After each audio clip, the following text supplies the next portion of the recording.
Today I'll be talking about some of my experiences at 6th grade camp. One experience that I enjoyed is when I made a candle during my activities class. It was so fun dipping the wick in the candle wax and watching it slowly grow. It's one of the experiences I will always remember. Another experience I enjoyed is when we hiked to the highest point at the camp. It took 15 minutes, but it was super fun. At the top, we enjoyed the beautiful view, and I took a few pictures. And that's another experience I will always remember. One last experience I enjoyed is all the night activities. Whether it was skit night when we performed on stage or when we did a night hike, they were all super fun. I will always remember them. Those were only a few experiences I enjoyed, but that's it for today. Bye, KLA leaders! Hey KLA leaders, I'll be talking about 6th grade camp. 6th grade camp was a fun experience for me because I made new friends and I learned about the water stream. And we got to look at animals and touch them too. And we had delicious food for lunch, for breakfast, lunch, and dinner. And we went on a lot of hikes. One of my favorite things was we had 1 hour recess and we had night activities we played. We played hide and seek and trivia. And the staff were great. Bye, KLA leaders. Hey KLA leaders, today I'll be talking about what I'm grateful for. I'm grateful for having parents because some kids don't have loving parents. I'm also grateful for having a mom because she buys me what I need for school, she buys me clothes, and she makes me hot warm meals. I am also grateful for having siblings because they're always kind to me, nice to me, and they treat me with respect. But that's all for today. Bye KLA leaders. Hey KLA leaders, today I'm talking about the KLA sports team. And here are the scores for the KLA sports team. Number 1, the KLA junior flag football team. The KLA junior flag football team has an overall of 5-1. They lost their first game yesterday. They were facing against the victories. And they're sitting in first place for the athletic adventure junior flag football team, and they're sitting in first place. Next is the KLA's JV volleyball team. The KLA girls JV volleyball team has a overall of 3-1, and is sitting in second place for the athletic adventures girls JV volleyball. And they do not play this week. Lastly is the KLA middle school team flag football. But the KLA middle school flag football team has an overall of 1-2. They won the first game yesterday. And is in last place with the Athletic Adventure Middle School Junior Flag Football Division. Oh wait, I forgot one more. The one that I forgot about was the KLA girls. The fastest volleyball. The KLA girls fastest volleyball team has a 4-1 overall. And is sitting in third place is with the Athletic Adventure girls fastest volleyball division. So one standing, and they do not play this week. Bye, KLA leaders.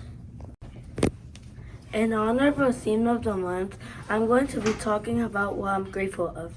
I'm grateful for having a roof over my head because some people does not have roof over their heads, like homeless people and the people that was in Helene hurricane. I'm grateful for having food because some people are dying of starvation or are starving in the streets. I'm grateful for having a family because some people could lose their families, like every single one of them, and they could lose all of them if they're living in the same country when there's a disaster. I'm grateful for having a great childhood because some kids does not have the great childhood as everyone because they could get traumatized seeing parent fights or seeing a lot of incidents. Remember, KLA leaders, always be grateful for what you have. See ya. Have a nice day. Hey KLA leaders, today we'll be talking about data saving time. It begins Sunday, November 3rd, 2024. And if you don't know what's dated 7 times, it's a day where you will say your alarm's clocks back so that it gets nighttime faster. For example, it will now get dark at 6 or 7 instead of 9 or 8. Bye, KLA leaders. Hey KLA leaders, today I'll be talking about the Kumeyaay tribe of San Diego. Did you know that the Kumeyaay tribe of San Diego originally came from San Diego, California, and a northern piece of Baja California, Mexico? Did you know that the Kumeyaay tribe were the first ever people to live in San Diego and have been here for over 10,000 years? Did you also know that the Kumeyaay tribe were horticulturists, hunters, and gatherers? One more thing, did you also know that the Kumeyaay tribe traditions were bird songs? That's all for today. And make sure to look for more Native American tribes. Bye, KLA leaders. What's up, KLA leaders? What's up? I'm gonna tell you what's up. As you guys know, and if you guys didn't, National Native American Heritage Month is coming up. Oh yeah, I love this month. This month is all about celebrating the cultures and achievements of Native Americans and Alaska Natives. You think you know so much, huh? How did it start? Well, actually, I know that too. President George Bush officially designated this month to point out and recognize the hard work that people have done to achieve their freedom and their rights. Okay, let me talk now. You can celebrate this month by learning about Native American cultures and people. You can also eat their food, listen to their music, and attend their celebrations. Alright, well then, when is it set to be celebrated? The focus is celebrating the rich diversity of Native American cultures and contributions, and the law was published in 1990. Are you done yet? Time is literally running out. Yeah, this is really important though, so I just want to talk about it. Okay. Okay, guys. Okay, guys, that's it for today. today. Bye, guys. y'all. Hola KLA, this week is Dia de los Muertos. Dia de los Muertos is a celebration from Mexico where those ones that you love can visit you on November 1st and November 2nd. We celebrate Dia de los Muertos for multiple reasons. One of those reasons is to honor those who have died and to keep their memories alive. On Dia de los Muertos, people put an altar. An altar is like a table where people put like cempasúchil, and cempasúchil is like a orange flower. And they also put pictures of the people they love so they can remember them, and they put food in there, so it's a very good food like pan de muertos and stuff. Will you be celebrating Dia de los Muertos with your family? Bye guys! Hey KLA leaders, today I'm here with Fernando. So Fernando, what is one thing that you're grateful for this year? One thing I'm grateful for this year is my bike, because I was working on it for a few years. That's nice. Thanks for joining us today. Bye. Hello, KLA. We're with Caleb. How was your camp? It was pretty good. We got rock climbing and archery, and the food was pretty good too. That's all, KLA leaders. See you soon. Hey KLA leaders, today I'm here with Amir. So Amir, what is one thing that you're grateful for this year? Something I'm grateful for this year is all the friends that I made. Alright, thank you for joining us today. Bye. Hi KLA leaders. Have you heard of General Election Day? Well, you're in luck because I will be talking about it. General Election Day, also President election is coming up in November. The presidents that the citizens are going to vote for are Donald Trump and Kamala Harris. In 1845, Congress passed a federal law declaring that the first Tuesday following the first Monday in November as an election day. General Election Day is when U.S. citizens vote for a good president that helps the society. That's all for today. Have a great day. Hi, KLA leaders. I am going to be talking about my experience at 6th grade camp. My favorite thing to do at camp was make art and make new friends. We also play games like Gaga Ball, which was really fun. Other cool things about camp was the food. It was so good. Bye, KLA leaders. Hey KLA leaders, did you know the November theme of the month is gratitude? Some ways you can show gratitude is by spreading kindness or even saying a simple hi or thank you. And help can always go a long way. It's important to express gratitude because it can improve your moods and it's better for your health and also your relationships with your family and friends. Did you know November 1st is the 30 Days of Gratitude? Every 30 days you can reflect on things you're grateful for. I know I'm participating. Thank you for watching KLA Leaders. See you next time. Bye. Bye. Hey KLA leaders, today I'm going to be talking about the Native American tribe that is called the Omaha tribe. Some fun facts about the Omaha tribe is that their traditional clothing is buffalo robes and leggings. Another fun fact about the Omaha tribe is that they normally are in Nebraska. And one last fun fact about the Omaha tribe is that Omaha means to like go against the wind or the current. Well, that's it for today. Bye KLA leaders. Hey guys, do you know about Native Americans? Well, I'm going to talk about a Native American tribe that's called the Crow people. So their name means children of the large beak bird, and they're in South Central Monica and to 2.3 million acres of land. That's a lot of land.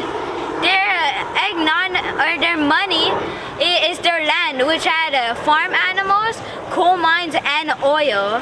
The Crow people clan lasted over 10,000 years, and the clan is known for how strong and how their writing is. Yeah, that's it from me. Peace out.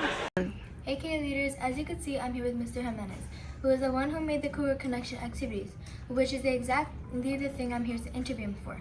So Mr. Jimenez, what inspired you to make the Cougar Connection activities? What inspired me to make the Cougar Connection activities was when we were in a 6th grade team meeting, and the 6th grade team, they wanted to kind of have some activities or do something to where the kids can come together to learn as a group.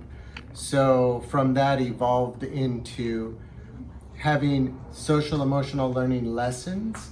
I mean, you could teach something, but unless you like do stuff too, like you could teach it mentally and you could understand it, but when you have an activity attached to that, you kind of learn a little bit more because you're having to apply what you're learning as you're actually doing it. So we just put a lesson to an activity, which is what the Cougar Community Connection activities were about.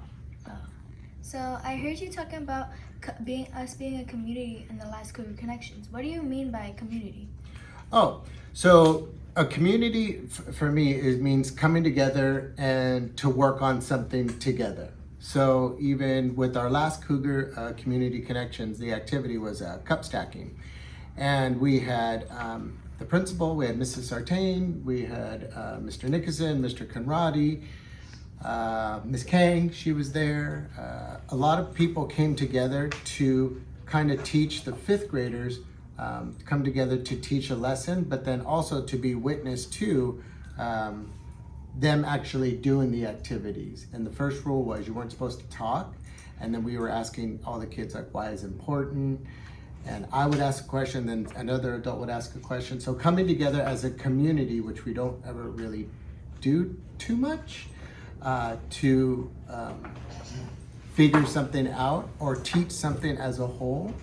That's what I mean, was like coming together to do something. And yeah, does that make sense? Yeah, that's cool. So why do you think it's important to be a community though? Well, we're all about little packs of community. When you're at school, we're students, and when you go home, your sons or your daughters or your fathers or your mothers or your grandparents, and we all are kind of coming together in a community. At school, I feel it's important to become a community because we have a lot of personalities, a lot of different people who learn differently, and we're all together at the same time. So if we could come together just to kind of be able to figure each other out and understand one another, it's a good lesson to be learned. Yeah. So how do you think these activities connect with being a community? It teaches us how to work through our emotions, because some people are competitive, and then some people are quiet, some people are shy, some people are extrovert and they just want to have attention. But if we all come together and we have to work together, then it teaches us how to, I guess, like understand one another better. And when you understand each other better, it kind of makes for a unity, and that unity makes that community kind of like harmonious. Does that make sense? Yeah. Thank you, Mr. Jimenez. You're and welcome. Thank you, KLA leaders. So, bye y'all. See ya.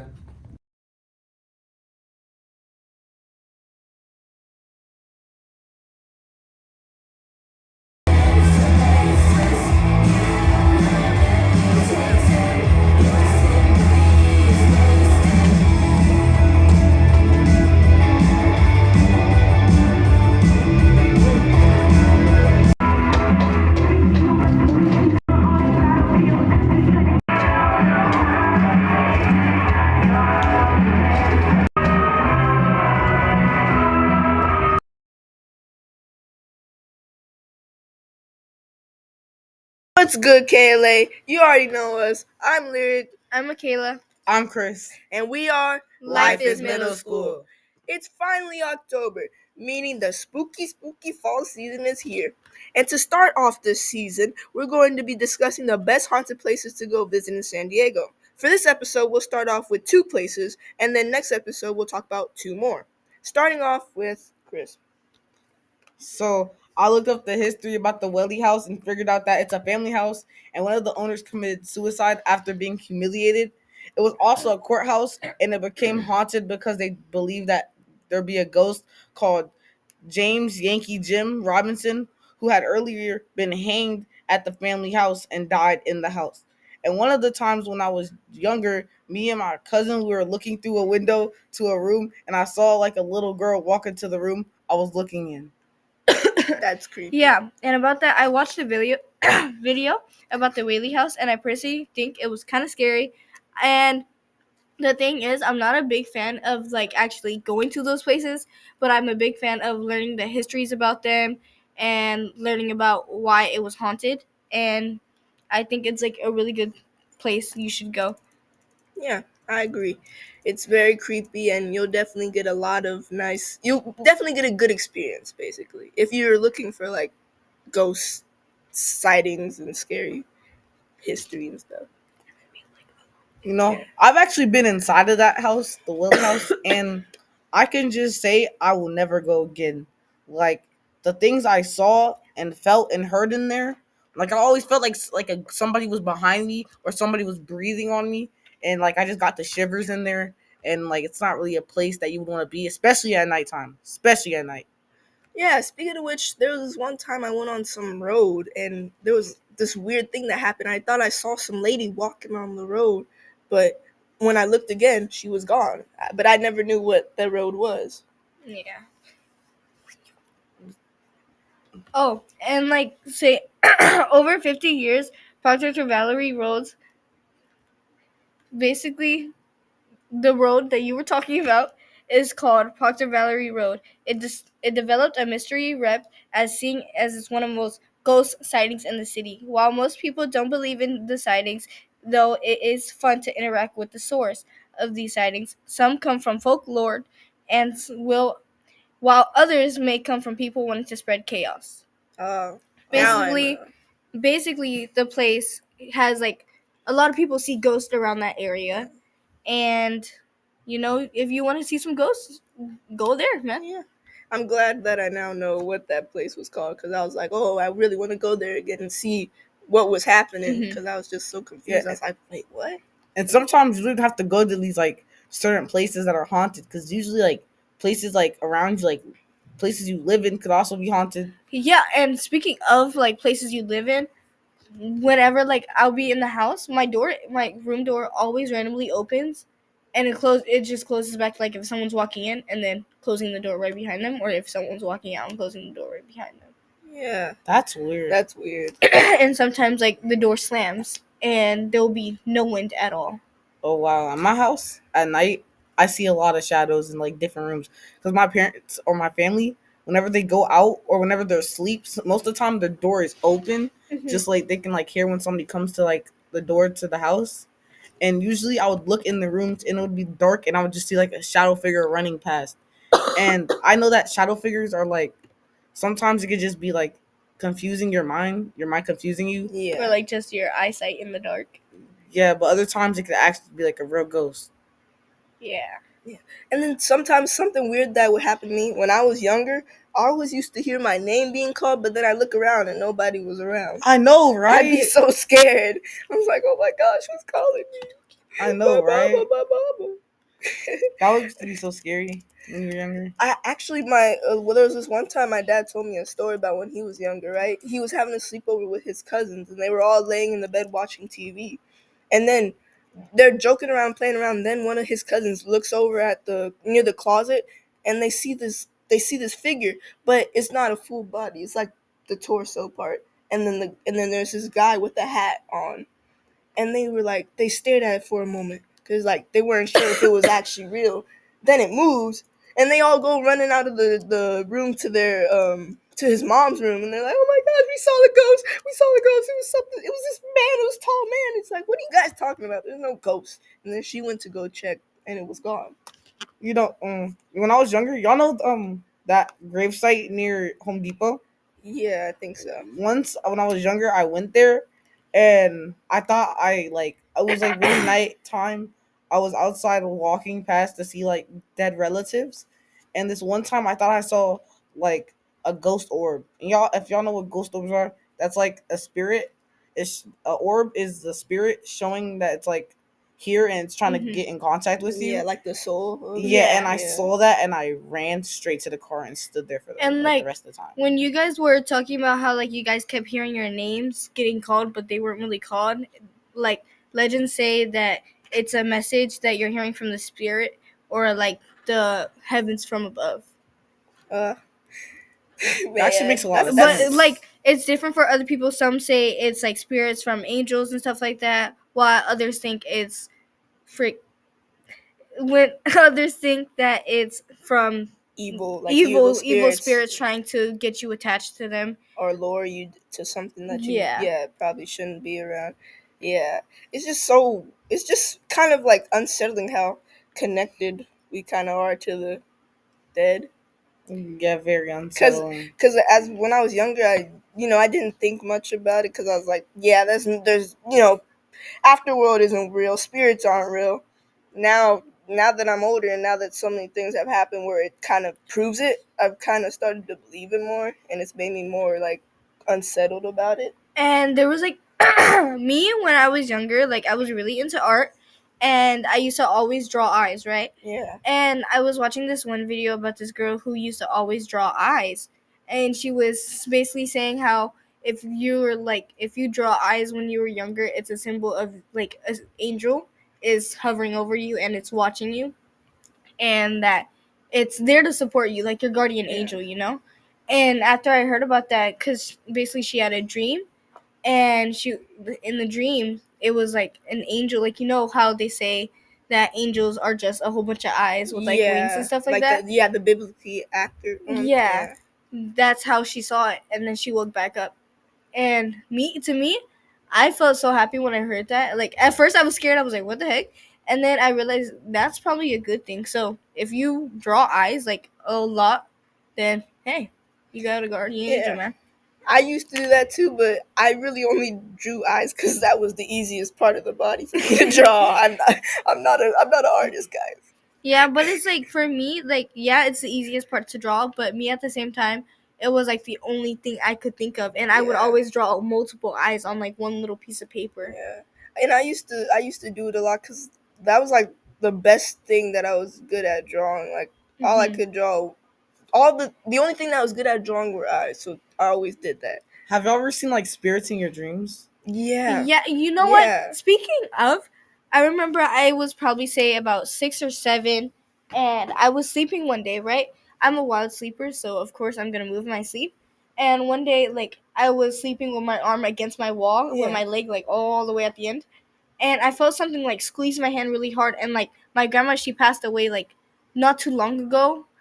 And when I felt that, I was like, I woke up and I told my mom, I was like, hey, I felt something squeezing my hand in my dream, and I woke up, and she was like, what do you mean? And I was like, I honestly think that was grandma, trying to let her know that she's still here with me, and like saying that basically I'm not forgotten and she's not forgotten, and to remember her. Yeah.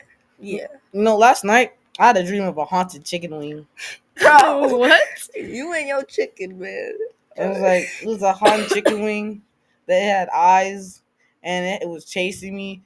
It was chasing me and trying to get me, and I ended up eating the chicken wing. And I woke up and I was hungry, and then little do you know, guess what? There was chicken downstairs. So, That's crazy. Anyway, if you guys really want to check out those places, there are available tours here in San Diego for you all to check out. That's all from Life is Middle School. We'll see you next week. Bye. It's all